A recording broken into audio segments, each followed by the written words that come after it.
and straight I will repair to the curragh of Kildare for its there. Hello and welcome to episode 4 of Lilies Livin. I am your host Brian McDonald with my co-host Kevin O'Neill. For today we'll be looking forward to the Leinster semi-final on Sunday and the All-Ireland Under-20 final on Saturday evening between Kildare and Tyrone. Kev, Hill 16, you're building up with Lily White on Sunday, I believe. You're heading to Croker. I will. I don't know if to be quite enough Lily White to build it up now, Brian. I'd say it'll be a fairly quiet affair. Well, that's what the media are saying now anyway. But yeah, for the first time now, I've been up for obviously a few games at Croke Park before, but it'll be my first time actually in the Hill. I'm trying to sneak in before the Dubs come in for the second game because I think they don't like to see the likes of me in there now. But should we go crack? Look, in fairness, we'll get into it in the pod with Dave as well. But without sounding too cocky, I don't think a cocky attitude suits Kildare fans. I just think we've been through the middle so many times over the years. It should be pretty comfortable Sunday. Yeah. But then again, we can't get caught in the hop and look at a final. We're not quite there yet either, you know. Yeah, and of course, there's an All-Ireland final preceding that on Saturday evening in Carrick as well. It's unfortunate. I think I would have liked now. It would be, but they're obviously playing Tyrone. It would have, could they have done a triple header? Maybe had that game before the Westmeath game at 12 o'clock. I suppose if you're a Tyrone fan, getting down to Croker before or for midday might be a bit too much to ask, but I think having the game in Carrick is, I don't know if it makes much sense. Yeah, it's hard to know. I mean, Carrick, it's pretty accessible. Like, it's just that one road up the M4, so it's fairly direct to get up there. And I was thinking that, like, could they have a triple header or even a double header with the Kildare game? But it probably would. You'd have to say as a Tyrone fan, like having the seniors on in terms of Kildare on afterwards, like it'd be very much a Kildare or Lily White dominated event. So maybe that will go against us. But come here, you're up the last day in Breffni Park. How'd you get on? Yeah, I did. Myself and Jack Coyle went up. That was on Saturday at 4 o'clock. We left nights about 1:30. We got there about 3:30, I'd say, with a stop, and we went in for a pint in Cavan Town in a pub called the Top of the Town. We had a lovely pint of Guinness before we a single pint of Guinness before we went into the game. It was a good game. Kildare made life difficult for themselves. They were comfortably the better team. They shot into a 3-point lead and they were 8 points to 3 up at half time. But in truth, they could have had 15 points in the first half. They kicked, I know you were watching the game yourself on TG Card. They kicked so many wides and then a couple of balls dropped short. Sligo came out in the second half and they got the game to within 2 points at one stage, and the crowd as well. In fairness to Sligo and their crowd, they travelled well. They were definitely outnumbered the Lily White contingent in the terraces, which really, when Kildare came out in the second half, they were a lot slower in the first half in sort of transitioning from defence into attack, and Sligo got it to within 2 points. But fortunately, I mean, we had a corner forward there. This is my first time watching him. Aaron Brown from Selbridge. He was captain and man of the match in the day. He kicked a lovely score off his left boot when Kildare were really under the cosh, to sort of extend it out to that 3-point lead. And then we got a free kick, I think, to make we restored that 4-point lead. And then, in fairness, kept the ball very well, slowed the game down for the last 2 or 3 minutes. So yeah, it was job done, I suppose. When you're in an All-Ireland semi-final, the main objective is to just get through, and the performance is probably secondary. I think if you were to play against Tyrone like we did against Sligo, we probably wouldn't win, but that's a positive as well. I don't think we're going to be as miss as many chances as we did, and I think we'd have to be more clinical on Saturday evening, and I think we will be against Tyrone. But it's a lot of exciting players there, Kev. 2 midfielders I was really impressed with, big lads, Brendan Gibbons and Luke Killian. Daniel Lynham as well, huge man. We'll talk a bit about this with Dave when he comes on, because I know he's big into his strength and conditioning, and when he played under Cian O'Neill, Cian was obviously big into his strength and conditioning as well, so we'll speak a bit about that with Dave. But yeah, it was a really good trip, and I would, if anyone is going to or thinking about going to the final on Saturday evening, and if you can, I know it's a long drive, and a lot of people will probably be going to Croker as well on Sunday, and it's a big commitment, the price of petrol and the price of match tickets. But you could see in that second half, when the crowd were behind Sligo, how much, the sort of impetus it gave Sligo and the boost it gave Sligo. And lucky enough, Kildare were able to hold off the threat. But it would be huge for Kildare, and you are honestly, I know it's a bit of a cliche, but you are honestly the 16th man if there's a crowd. So if anyone is thinking about going to the game, or if they're just going to watch it on TV, if you're at nothing else and you can afford to go, I definitely would encourage you to go out and support the lads in Carrick on Saturday evening. No, I think you're dead right there, and I think, you know, as Kildare football fans, and to be fair, the hurlers are going well as well, but we've kind of got accustomed to underage success. Like, we've done quite well over the last couple of years. And it was only 2018 the last time we won the first under 20 All Ireland. So it's not something to turn your nose up at. It'd be an absolutely massive, you know, achievement and milestone for the county to kind of topple a team like Tyrone. And get All Ireland glory, you know, at that age group as well, because the next thing, these lads will be the seniors of the future, you know. So totally agree with you. Look, it's an achievement in itself. I think when Brian Flanagan and Emma Bolton and his backroom staff started off this year, they probably didn't expect to be where they are now, in all honesty, but they got there through grit and determination, and obviously a lot of talent there as well. So they have it within them to go the full way on Saturday, but they could do with that extra support. So just to echo your words there, for any Kildare fans out there listening to this and are you know, back and forth in their heads about whether they'll go up or not, it'll be much appreciated by the players. Yeah, we'll discuss that with our guest, and with that, we'll introduce him. He is a dual hurling and football star. He's played both codes at intercounty and club level with Confi.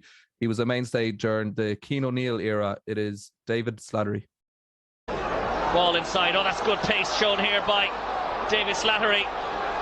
Should be a score at the end. So, Dave, thanks a minute for coming on. Great to have you on episode 4 of Lilies Livin. We'll just get straight into it. So we've a fairly action-packed podcast for today. And as per previous episodes, we're going to have a look at the club stuff first. You're obviously a Confi GAA man. I say GAA as opposed to football man, because obviously you're involved with the hurlers there as well over the years. Something that I've kind of come across just doing a bit of research during the week about Confi. The club was actually only founded in 1989, if I remember correctly, which is fairly kind of relatively new for a GAA club. And yet you're still the top flight of Kildare football. And as far as I know, you've been there since 2011. Just being involved in the club, I suppose, what do you kind of attribute that relatively quick rise to success to? So yeah, Confi was set up in '89, and originally, from what I know, it was set up by a lot of trustees that were in the club. I think it was 4th of January or 6th of January 1989, and it was set up in a living room of one of my teammates' dads in River Forest. So I suppose when we really look back at the roots, there's strong history there within the club, because the generation that have come through over the last 30 odd years have been in the club from the very beginning. So a lot of the achievements within the club over the years, players and parents can relate and, you know, build the history of the club as time goes on. So it's a really unique club. It's up Captain's Hill. 2 clubs within League Slip. There's very competitive nature in League Slip. You know, there's the far end and there's Captain's Hill, and, you know, over the years been a lot of good rivalries over there. But when you say success, like, obviously League Slip is a well built up area, and it's a strong catchment area. So over the years, we've had nearly really good waves of players coming through, and then there seems to be a bit of a period where there's a break, and then there's another wave, and that kind of cycled on for a couple of years. And back in 2011, we won the football intermediate championship. Prior to that, the Confi juniors had a really big success in Leinster, and they had a great run. Then they got promoted to intermediate, and then a great couple of managers came in and leveled up the club. But over that period, I suppose we've gone from strength to strength in terms of the culture and the history of the club, because it's a relatively young club, and a lot of people are just buying into it because of that fact. Like, now, in saying that, there's a lot of room for improvement. Again, there was a period there where we thought maybe no players coming through, and now we're seeing hopefully another wave now. So hopefully that kind of gives a bit of an insight into that. Absolutely, yeah. And just to touch on that 2011 Intermediate Football Championship win, if I remember correctly, if I read correctly, it was a 4-point victory over Ellistown on the day. I believe you were involved in that setup. How fondly do you actually remember that win? I actually text Ronan Quinn during the week, and I asked him, did I play in that final, or or were you not talking to me because I went on holidays? Ronan brought me into the senior team in Confi, so I actually played junior C football around the time I was enjoying my hurling when I was 21. So I was playing with lads for the crack during the week, and we got to a final in junior C, and Ronan was at the game, so Ronan brought me up to senior. So he kind of threw his arm around me for a few years, and he really like looked after me. But when I told him I was going away for the summer, he stopped talking to me, and the team did really well. And we got to the final in the intermediate, but I actually didn't play. From what I remember, I think I shook a fella's hand and the whistle went. So I think that's pretty much it. Yeah, I wasn't really involved in that one. And were you part of the celebrations that night or maybe afterwards? I was, yeah. No, it was a good crack.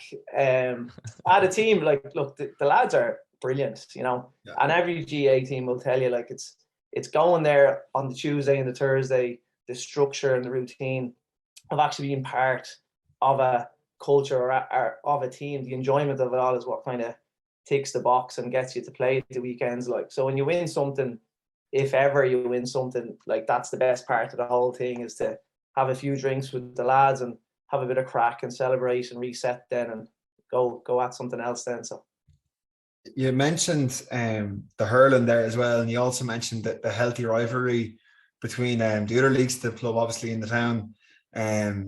Obviously you're a dual player yourself, and I'd say Confi are recognised as one of the stronger hurling clubs in the county. Given the success of both the footballers and the hurlers over the years, would you say there's also a healthy rivalry between, let's say, both codes within Confi GAA as well? Yeah, like Leixlip have always been strong, football and hurling, and Confi have always, like, it doesn't matter if Confi and Leixlip play in a friendly or a league game or a championship match, it's always heavy going 1-to-1. Whoever you're marking, it's always competitive. Like, and because the two clubs are in Leixlip, regardless of the competition, it creates that kind of championship atmosphere, because you always want to, you know, be competitive in a local derby.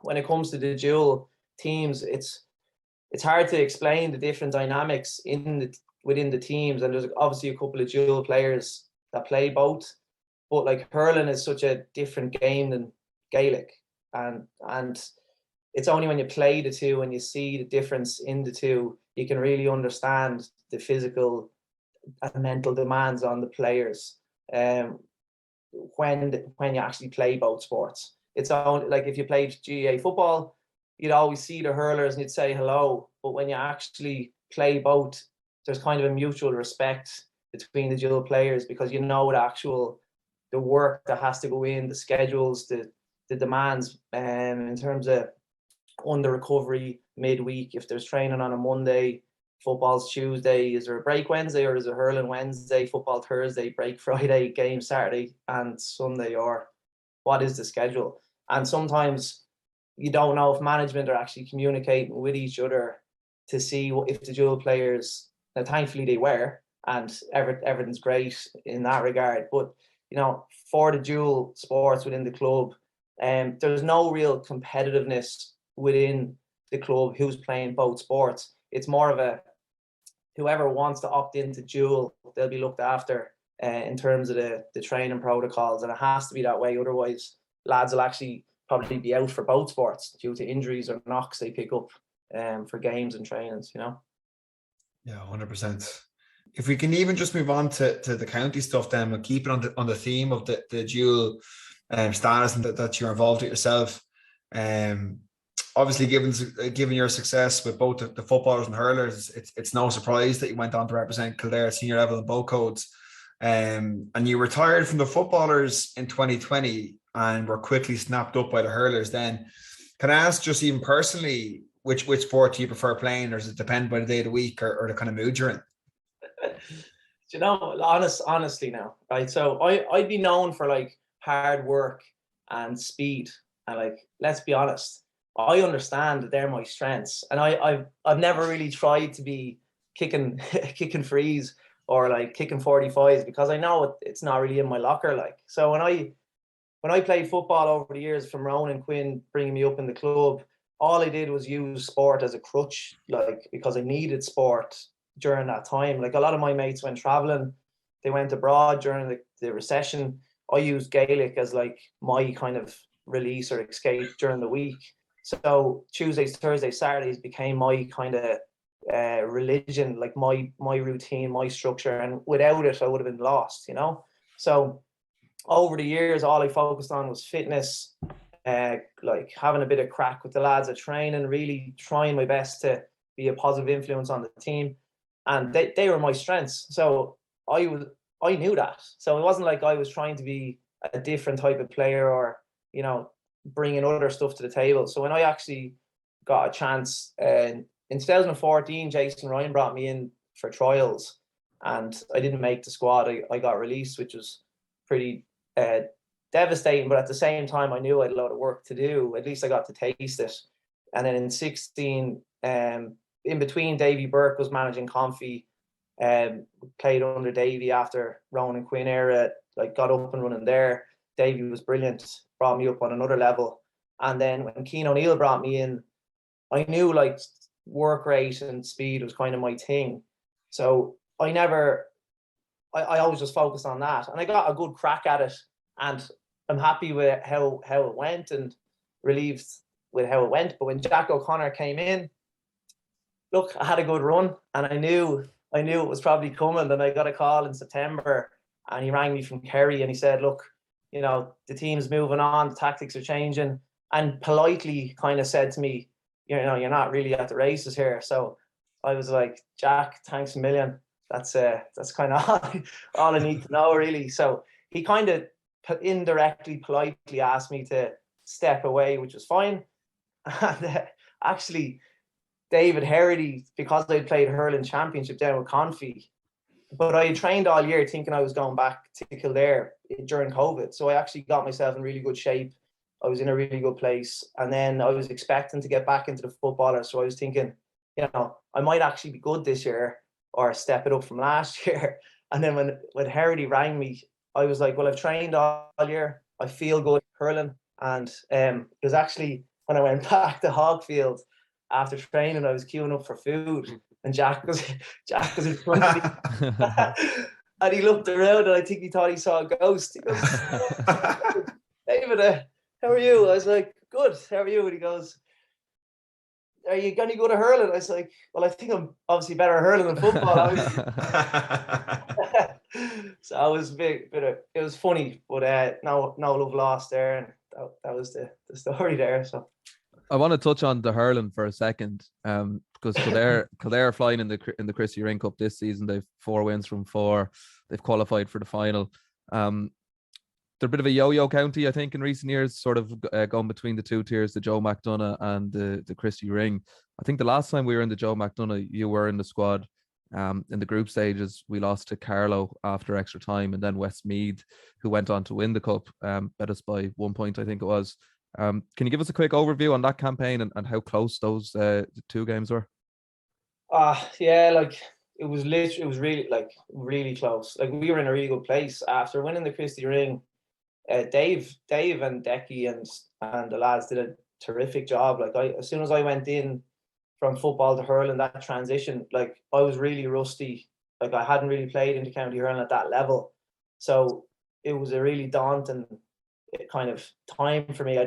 I threw myself at it and I said, look, I'll give it a crack. But I told Dave that, you know, I have fitness and strength from football, but with regards to playing club hurling and county hurling, I've no idea what way this is going to go. So when I was exposed to the training, I was really, really impressed with the whole setup, how professional it was, how organized it was, you know, the tactics, the drills, everything was just really, really good. And I actually really improved very quickly because I was in a high performance environment.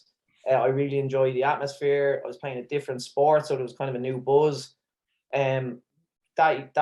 That season was very small. It was like a 6-week, 7-week period where it just came really fast and you had to have your training done because of the whole COVID season. So when we won the Christy Ring, we kind of piggybacked off the Christy Ring conditioning and momentum into the next season. And we were in a really good place for Joe McDonagh. And obviously the results kind of didn't go our way. but the team were in a really good place. The lads, like, I was very impressed with all the players that were there, the spine of the team, the leadership, particularly like Paul Dibley's terrific. Like, he's very humble as well. He doesn't really showcase what he actually does, you know, week in, week out. But he's the core of Kildare S&C as such. He implements really good standards, leads the show at midfield, and then obviously there's a lot of Nace lads that are on the team, but they individually had their strengths as well. And I wasn't kind of under any pressure as a hurler to deliver. So every session that kind of went forward, I started to enjoy it more. And then the Kildare team in general kind of got behind me and put their arm around me too and welcomed me to the squad, which kind of made me settle down then and enjoy that atmosphere to bring what I could to the table into the Joe McDonagh.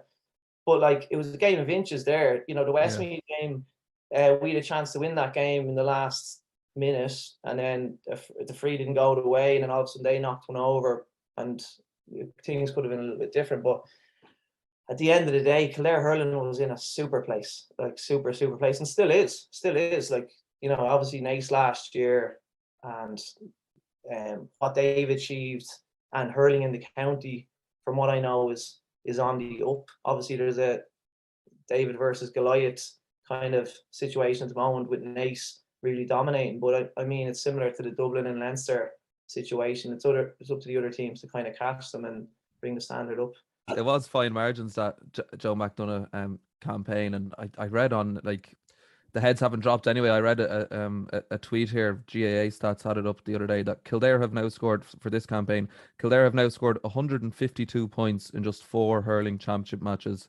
It's the highest ever 4-game total in hurling history. So the highest in the Lee McCarthy is 138 by Limerick in 2012, and the previous tire in the lower tiers was 135 by Derry in 2017. So the heads haven't dropped. They're still going well. They're on course to win the Christy Ring this year. If they do win the Christy Ring and they go back up to the Joe McDonagh, I think they could have a real crack at it next year. Like, are the margins, is there a big gulf in class between the sort of top teams in the Joe McDonagh than the Christy Ring, do you think? There is. It's a level up. But if you ask me, are Kildare good enough to play Joe McDonagh and win Joe McDonagh, I'd say yes. Like, they're very strong, they're very skilled, their speed is really, like, they're very fast, but also speed of thought. Like, that's what I was most impressed with when I went in. I had to level up really quickly, otherwise my hurling career will be over before I knew it, you know. And if I didn't get the ball in the hand first time, I'd be killed off the second touch. Like, so I had to try my best to get the skills up, and the lads are terrific. I genuinely felt that after the Joe McDonagh season last year, it got to a stage where I went in at a period where I kind of got away with things, with what I could offer. And then it's like the team just leveled up. And then I was kind of like, oh, Jesus, I better see kind of where I'm kind of situated. But Kildare hurling's in a great place. From what I've seen, what I've experienced, and also football in general as well. It's an exciting time, I think, for Kildare fans overall. Definitely, yeah. There's a lot of semi-finals and finals to look forward to over the next week or so across all sort of age groups and grades. And I think it's Mayo or Derry that Kildare will have in the Christy Ring final. So we'll look out for that one. Yeah, absolutely. Just in terms of that Cian O'Neill era, I suppose it's from the outside looking in, it's probably where you became a household name for Kildare GA fans, Dave. And like that campaign of 2017 was arguably when you played your best football in the Kildare jersey. You know, we had decent performances against Dublin and beat Meath well, and then in Tullamore in the Leicester semi-final. And I think we actually won, got promoted from Division 2, so attained Division 1 status. What's your own memories from that 2017 campaign? I just remember, like when I played, Keane rang me in one of the before pre-season in the 2016 season, and I remember getting the phone call. I was working in a gym in Tallinn in one of my best friend's gyms, and he gave me the call and he asked me to come in, and I was really nervous coming in because I went in at 26 years of age, so I'd never had experience playing intercounty football, like at all, let alone from a young age. I played hurling up to that level. So I'd no experience really. Under the Jason Ryan one, I kind of had nothing to lose, go in and see how I felt and how I went. But when Keane brought me in, like, he put his arm around me straight away, and like I felt really comfortable from the very start. The lads were so sound. I went in obviously knowing that I'm not the best footballer in the world.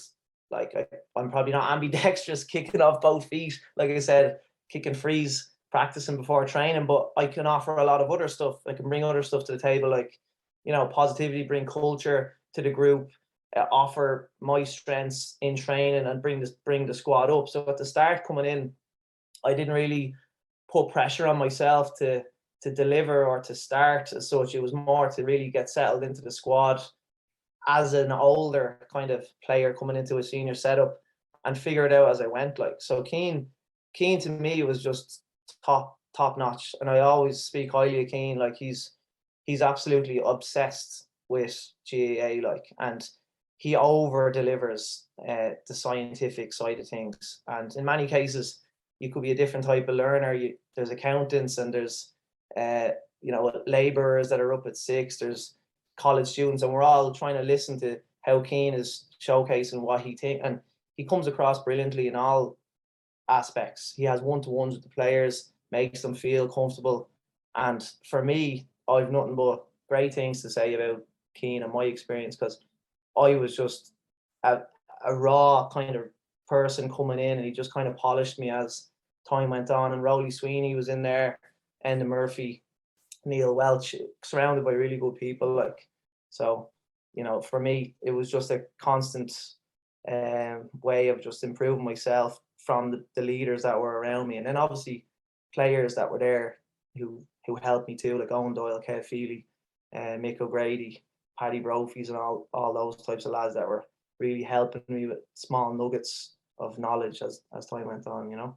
Yeah, he was a lecturer in University Limerick in sports science, was Keane, and then I think he was the head of sports leisure and childhood studies in CIT.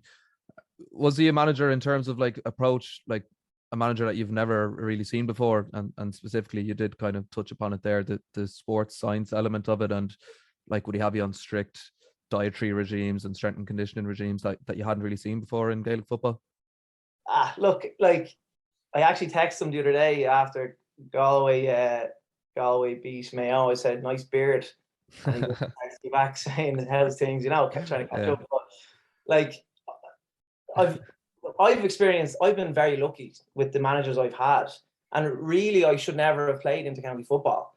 I just found myself like chucking along over the years, playing, and then, like I said, friends moved away, I stayed playing, and I just kind of caught a break, and I was lucky enough to play.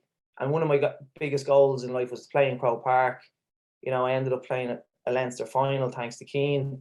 But like, I've been lucky with the managers I've had. Ronan Quinn put his arm around me. Davy Burke put his arm around me. Kiersey O'Neill from Comfy was unbelievable.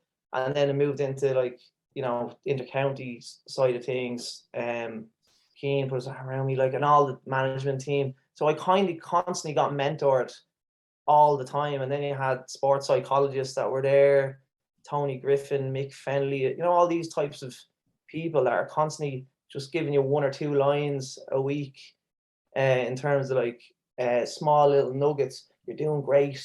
This, I think you could have done this a little bit different, you know. And they all add up. They all accumulate over time to build your confidence and get you going, you know. Did you learn about a lot from them, I suppose? I know it's something you're quite passionate about, is the strength and conditioning side of things with your business, Escape, out in Clontarf and Leaks up there. Did you learn a lot under Keane specifically, or was the business set up before you joined that panel? Actually, no, Keane actually really, he used to be really interested in how things were progressing, because it was kind of only kicking off when Keane took me in 16, 17. And that's why I was really experienced as an intercounty player. Like, I remember we were playing a Leinster, we got to the Leinster final, and I got a haircut. I put it on Instagram. And Championship Cup. yeah, like, you know, that's just an experience. I never really thought about it. I didn't think people actually cared. I just threw it up, you know, and all of a sudden Keane was like, "What's going on, my man?" Like, yeah, you know, I'm trying to think about it. Let's finally your haircut's all over you today, you know. I'm like, oh, sorry about that.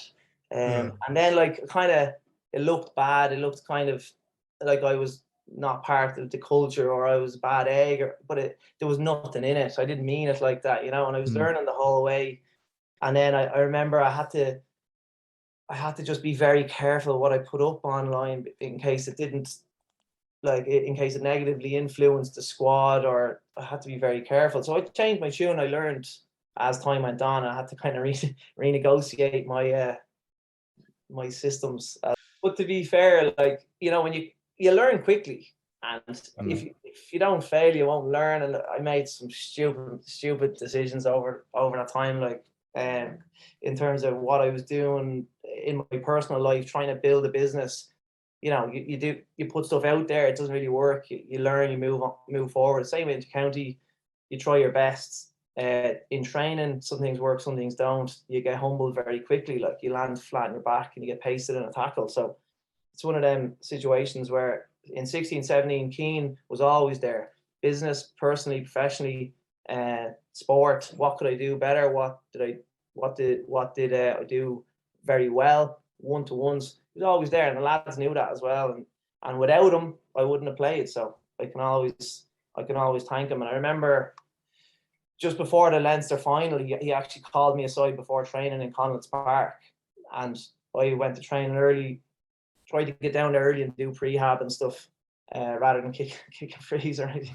I used to just sit there and do band work and talk to the lads and get a bit of a buzz going. But Keane called me aside, and I was thinking, I think I'm dropped, like, because, you know, the big occasion, it's the Leinster final. So he walked me down to the end. He goes, look, he says, you're starting on at the weekend. I was like, tears in my eyes. Like, I was like, what? It was just such a surreal moment to think that he believed in me to start for the team, you know.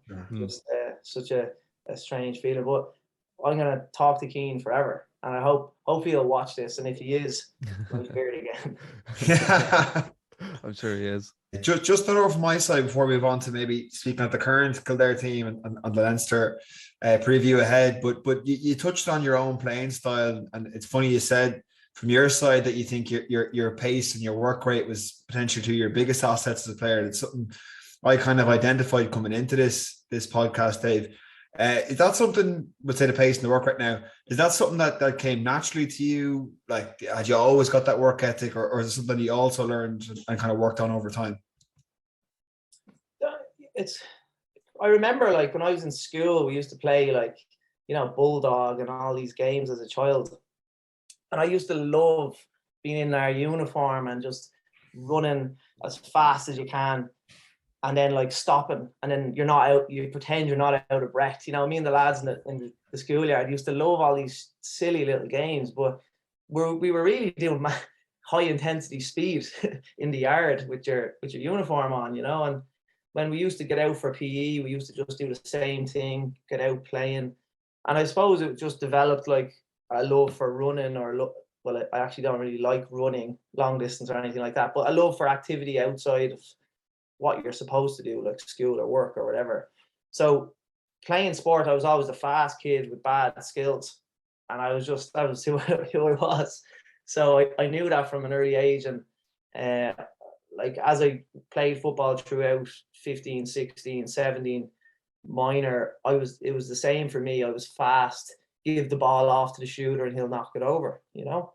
So, like, the elephant in the room is I'm not that skilled left foot, right foot.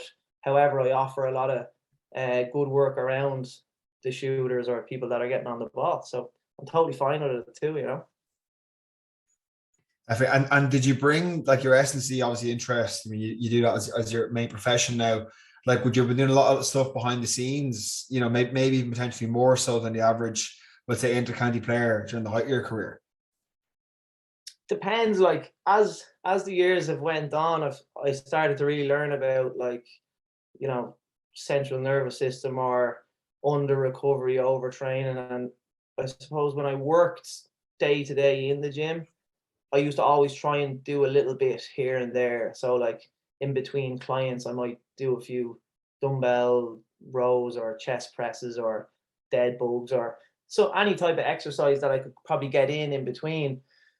But over the years, I realized that like, and especially working with Paul Divley, kind of educated me a lot around the high-low principle and you know, if you have a really high day, you need to have a low day the next day, but you can still exercise the next day once your heart rate's not over a certain threshold. Like, so you can really give your body recovery while building an aerobic engine, etc. So for me, like the demands on the S&C side of things, it's really a box ticking exercise for lads to maintain strength and upper body armor and be a lower body athlete in that regard. But it gets to a stage where if it's overly done, and lads that are, like I said, accountants, laborers or builders, college students, they're all on different time schedules. So some of them are working 8 to 5, some are working 6 to 6, you know, and they're coming in and from different lifestyles. And if they have to drive to a gym for a collective session, or they have to drive as a team to one location, it's very time demanding, it's very time consuming.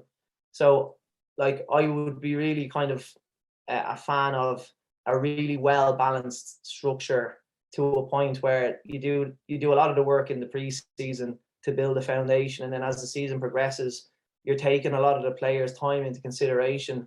Okay, who are the lads that are in college? Who are the lads that have Sigerson games? Who are the lads that are at a desk 9 to 5? Do they need more movement, mobility midweek?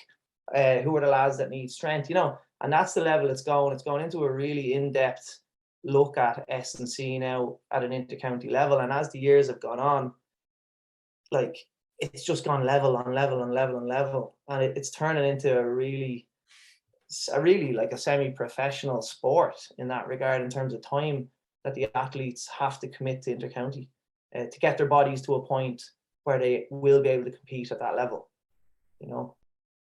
Just one more for me, and just to kind of build on what you're saying there, I'll pass on to Brian then because he wants to get into previewing some of the Leinster Championship games coming up. But do you think, just given your own experience, and obviously like you speak so expertly about the topic, like would you ever see yourself, you know, working with intercounty team in an S&C role yourself, Dave?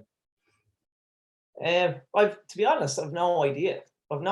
Like, I really love being part of a team.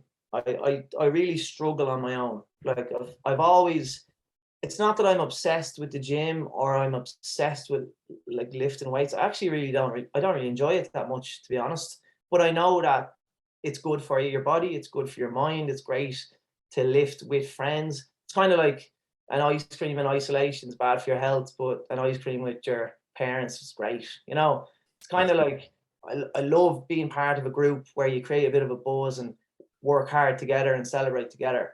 And intercounty wise and team wise, in years to come, do I see myself managing the team? Maybe. Like, love Comfy, I love my club, I love the lads that are there. And from what I see with the lads that are there, they're building a really good culture for when they potentially might retire and their kids come through. And that's cool. You know, like that's what the GAA is nearly all about. But if it gets too serious, it's like sometimes it's you know, if the enjoyment goes out of it, it gets very, very serious. And it's kind of a paradox. It contradicts the purpose to play GAA in the first place, you know? Yeah, you're making me feel quite bad. I had a strawberry cornetto on my own out the garden there before we came in the sun before we Hey, came we gotta on. cut that out. Ice cream is brilliant. Well, I'll have to ring someone. I have to ring my neighbour now next time I'm on. We'll move on to the under-20s. I don't know if you were watching them last week. They obviously had a great win over Sligo. They probably weren't playing at their best, and this is something that we kind of have touched on over the last couple of minutes. But I was just thinking, it's a grueling campaign for them because they had 3 Leinster Championship games and they had the All-Ireland semi-final last week, and now this week they've the final against Tyrone. So that's 5 games across the space of 6 weeks, I think. Is it easier for them maybe because they're not at senior level and they're a bit younger? They might be a bit fresher that they can play to their highest standard over 5 or 6 weeks, and you know, it's no disadvantage to them because Tyrone will be in the same situation. They've even have a day less to play their final than after the semi-final. But is it going to be hard for them to put out, their optimal performance after playing such, 5 high intense games in the space of 6 weeks? There's a lot of kind of variables to come into the mix there. Like, if you're the under 20 squad, they've a great foundation laid, I suppose, from pre-season with the S&C structure that's gone in. A lot of the lads will be very, very confident based on previous under 20 results with Kildare winning. So it's kind of set a concrete pillar within the county now that it is possible to do it again. And the lads that are coming through, like, how much confidence do you need? Whether you're like, you could be 18, 19 or 20, being part of a team that have won the All-Ireland, 2 or 3 years prior. So, like, they've nothing to lose. They've everything to gain. And the lads are playing really good football. It comes down to the buzz, the culture. Are things in a great place? Is everyone feeling good? Are they patting each other on the back in training? Is there competitive football in training? Are they really, really going toe-to-toe with each other, competition for places? And I would say yes, that's obviously there because they're playing great stuff.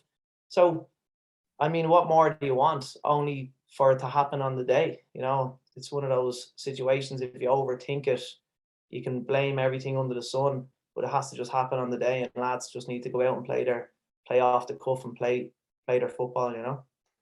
Absolutely, yeah. The final is in Carrick and Shannon on Saturday. Would you be a bit annoyed if you were playing and it was in Carrick? Because I know you mentioned earlier that when you were brought into the inter-county setup, you had a goal and your main goal was to play in Croke Park. A lot of these players on both sides, Kildare and Tyrone, like, this is probably will be the biggest game of their careers. A lot of them probably won't make the transition onto the senior team. I don't know what kind of options they had in terms of, some people on Twitter were saying, make it a triple header and have it before the 2 Leinster semi-finals on Sunday. If you did that, you'd have to put it at midday, which is probably a bit unfair on Tyrone to come down to Croke Park for midday and also playing in front of a larger Kildare crowd, seen as will have a senior championship game as well. I don't know if they could have had it the week after either, but then you might have, on the other side of the coin, you might have people saying, well, it's better to have it in a county ground than it is to have it in a, Croke Park with 20, 25, 30,000 people. Personally, I think it should be in Croke Park. I don't know. Do you think it's unfair that it's out in Carrick and Shannon?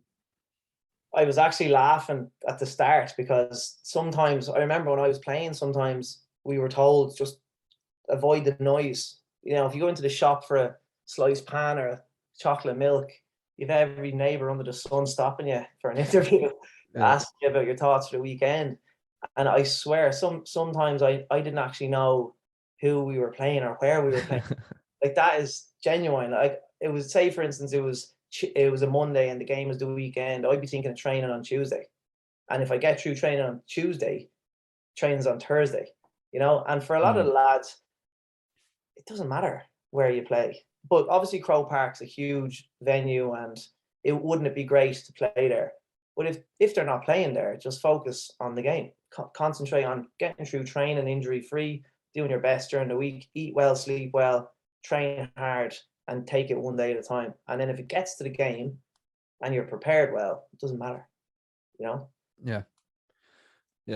I just think it's going to be the one opportunity that a lot of these players have to play in Croker. So from that point of view, I think it would only be right. And I think that 3 of the last 4, or if not the last 3 finals, have been in Croke Park. So I think players on both sides are being a bit hard done by on this one. But very, very best of luck to the under-20s anyway on Saturday. We'll just have a quick, very brief look at the senior semi-final on Sunday, because we did go into it in detail with Andrew McLaughlin last week. It's obviously Westmeath on Sunday, another Division 3 team. They finished 3rd in Division 3. We bet Louth, who won Division 3 quite comfortably. I think we're heavy enough favourites going into this one. Do you think we'll have any problems in Croke Park? I suppose, I don't know if you saw last year's semi-final when we played Westmeath, where we'll have to be a bit mindful because Westmeath kicked an awful lot of wides, and we were quite poor on the day, but I don't think we'll have too much problems myself. I don't know if you have any thoughts on the game. Look, I know the lads that are there, and I know I've played with them over the years. I know that exactly what they offer, what they can bring to the table, and any of the lads that have come into the panel have only made it stronger. I feel like the Kildare team at the minute, there's a spine of the team there that are really hungry to win. They're really, like, obviously the whole team and the whole panel are hungry to win. But there's a certain core group of players that are very, very hungry for that win. And there's no doubt they're going to give it their best. They're going to try their heart out and play as good as an expansive football as they can, that they're used to during the weeks in training, during their AVB games or during their competitive football games. I'd be confident that Kildare, once they stick to their own game plan and they carry out their own systems or their own responsibilities as players, and they stick to the systems, they'll play well, and they'll put in a performance that they're happy with, you know. And in many respects, you know, you can look at the scoreboard as the game goes on, but many teams will come in with strategies and tactics, and once they have their KPIs and they have their systems and they have their tactics and they execute them well, obviously the team that does it better will come out on top. I think Kildare are in a good place. I think the lads they're maturing now. Like, you know, there's a lot of lads that I played with over the years that are really pushing on into their late 20s. They're experienced, they're strong, they're great footballers. You know, there's not really kind of more boxes that need to be ticked, really. The team are in a really good place, so I'm hoping they'll do the job. Yeah, likewise here. I think we've one of the strongest forward lines in the country at the moment, and I don't know, just I keep saying it to Kevin and to anyone else who I talk to about Kildare football at the moment, that I know we do get a slagging sometimes that we're always sort of bullish and overconfident, but just this season I am a bit more confident. We're beating teams more comfortably, I think, than we had in previous years, and very bullish that we can go on a deep run in the All Ireland series this year. Kev, you wanted to we gone about the the scrapping? Yeah, there's a bit of a curveball for you, Dave, now. So no worries, you need to take a second to think of the answer. But basically, I'm not sure if you listened to the previous episodes, but a bit of a recurring theme at the minute is that we've been looking at that class of 2010 Kildare team under Kieran McGeeney. And basically, it was something that came up with Emma Paul a few weeks ago, but they actually organised a white-collar boxing fight, like for charity, raising money for the camp.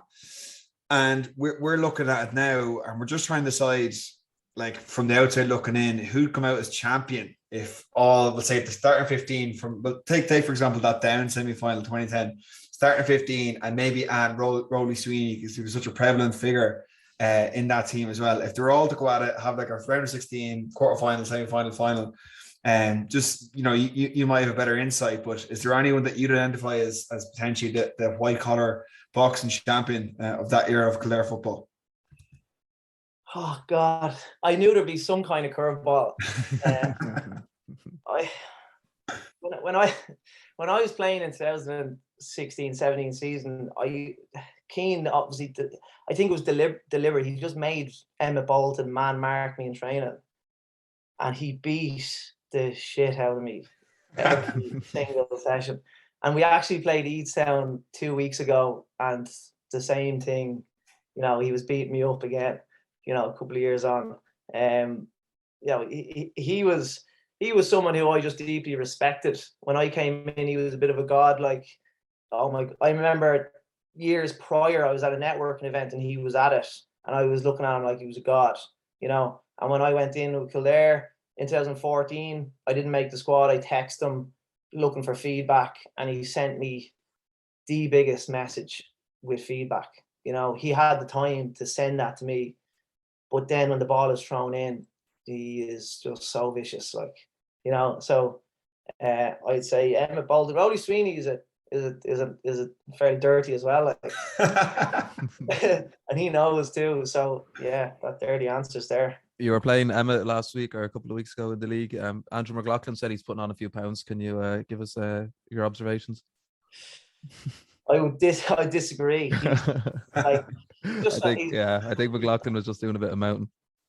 I'm gonna have to be nice to him here. Like, he still has that viciousness in him, where he's just really competitive, leaves a mark off the ball, constantly on your case, laying in elbows. Oh, sorry, you know. Dead leg. Oh, thanks for that. You know. But look, gent off the field. vicious on the field, and I'd say in the boxing ring as well. It's a perfect combo, isn't it? That's what you want to be, a gent off the field and a madman on it. Well, Dave, thanks a million for coming on. It was some fascinating insights there from someone who's probably not a self-confessed ga man like a lot of other players on the intercounty team are. Before you go, sure, we'll give a little shout out to your business, Escape Studios, EXCAPE Studios, in that's private and semi-private personal training in Comfy and in Clontarf as well, is it? Yeah. So basically, it's Escape. We're a personal training brand, and without upselling, we basically try and bring like general population into an environment where they feel part of something through exercise. So bit of crack.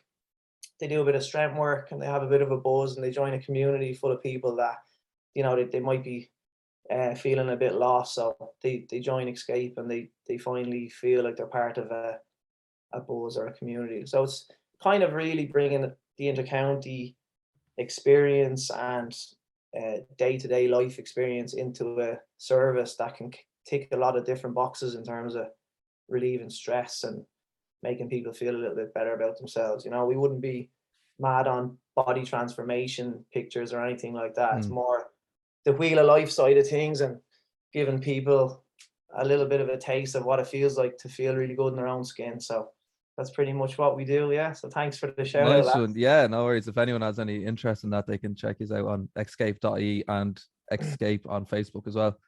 Thanks a million, David. Thanks, boys. Fair play. Thanks a mil.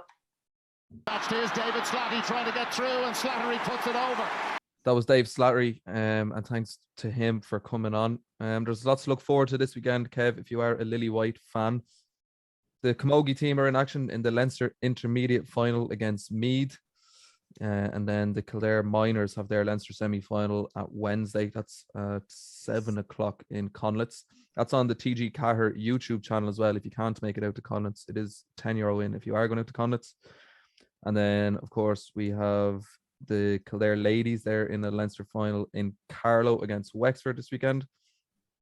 And then, of course, we have the under-20s in Carrick, 5 p.m. Saturday, All-Ireland final against Tyrone. And then, of course, on Sunday even, the Kildare senior team in their Leinster semi-final against Westmeath. You're heading to just the Westmeath game, isn't it? Yeah, I sound like a bit of a fair weather fan when you put it out there. Like, I really am the most dedicated Kildare man, because there's so much of activity. I'm a working man, and I'm back and forth to Sligo, so it's just not feasible for the time being. But the one thing I will say is, I think we've timed the start of this podcast very well, Brian. I mean, since we started, whatever, 3 or 4 weeks ago, like Kildare football, hurling, camogie, ladies football across the board, underage, is absolutely flying it. So it's great. It's great to see, especially coming into the summer now as well, isn't it? Absolutely, yeah. It's no coincidence really, since we've started at the fortunes of the team. It's nothing to do with the Trojan work that's been done by volunteers up and down the county behind the scenes and the players. So congratulations to all the teams and squads who are and best of luck to them who are playing their semi-finals and finals this weekend.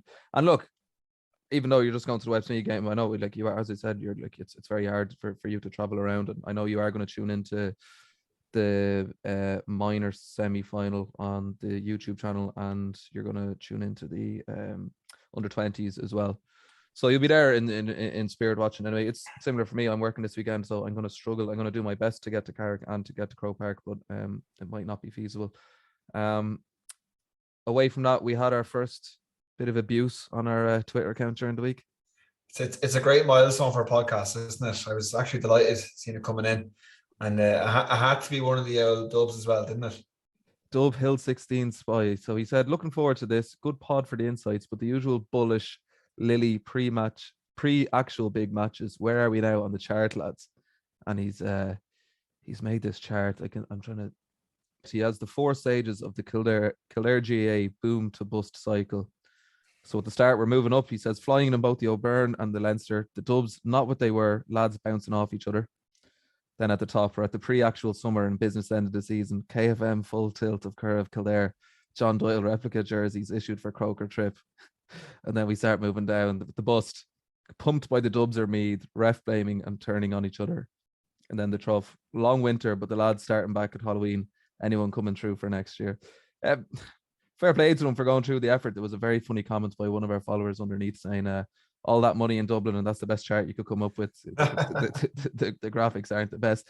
In fairness to him, like there probably is a bit of truth into it. I know it's just a bit of fun, but as I said to Dave on the pod, like there's just something different about this year. The mood in camp is better, and there's no chance we're getting pumped by the Dubs or Meath. The Dubs, I think, would be a very close game if we came up against Meath. I think we'd beat them by a couple of points ourselves, but we're definitely not getting pumped. I don't think this stage, but I suppose we have to thank him, even though he's only doing a bit of mountain with us. It's a bit of engagement, and if anyone else wants to have a pop or has any sort of suggestions for us, do get in touch with us on our Twitter page at Lilies Livin Pod and on our Instagram page at Lilies Livin. And as well, if anyone has any suggestions from anyone maybe inside your club or any players in your club or past intercounty players from any generation of Kildare intercounty teams, do let us know, and we'll reach out to them and get in touch and try to get them on. That's all for this week. We will hopefully see you guys in Croke Park on Sunday, or if not in Carrick on Saturday evening, and we'll be back again with another guest next week.